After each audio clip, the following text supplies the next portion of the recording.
Bonjour Monsieur Lardin, vous avez été président confédéral pendant 9 ans, de 2001 à 2010. Je voulais savoir, en tant que président confédéral, quels souvenirs vous gardez du bâtiment artisanal dont on fête les 70 ans cette année? Mais écoutez, je vais vous parler de la première venue du bâtiment artisanal en Aveyron pour faire un reportage.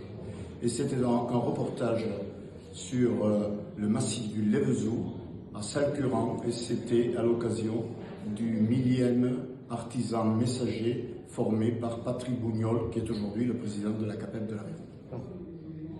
Est-ce que vous avez des souvenirs marquants de votre mandature?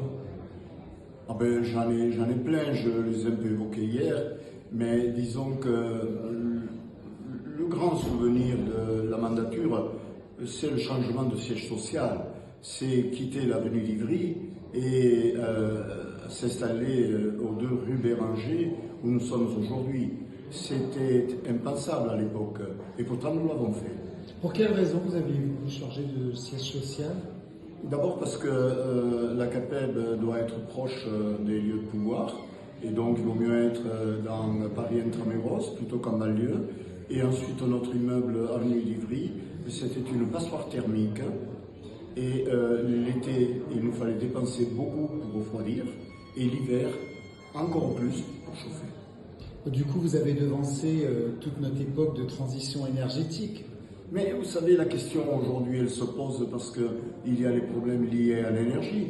Mais dans la vie des êtres humains, la question climatique s'est toujours posée. L'hiver, il faut se chauffer, et l'été, il faut prendre l'air. Alors, pour revenir au bâtiment artisanal, hier vous disiez que le bâtiment artisanal, en président confédéral, c'était un moyen de garder le lien avec ses adhérents. C'est le seul lien direct qu'a le président confédéral avec les adhérents. Il n'y en a pas d'autre, et c'est pour cela que lorsque j'écrivais les éditos, j'avais le premier message auquel je pensais, c'est celui que je voulais délivrer au lecteur, à celui qui allait recevoir le journal dans sa boîte à lettres. C'est vrai qu'hier vous parliez vraiment de l'importance de l'édito sur scène. Vous en parliez à Jean-Christophe Repon. Oui, pour un président, l'édito, c'est le ton que l'on donne au journal. Et l'édito, il engage à lire le journal. Il y a plein d'informations de tous ordres, d'ordre technique, social. Et si l'édito du président donne envie au lecteur d'aller plus loin, eh bien c'est gagné. Un édito, c'est une façon de donner le cap de la politique confédérale, des chantiers mis en œuvre.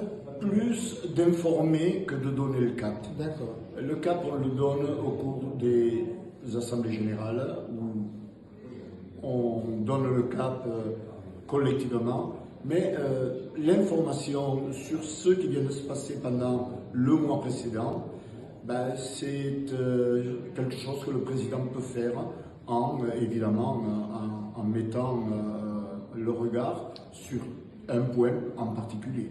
D'accord, je vous remercie beaucoup. Merci. Merci.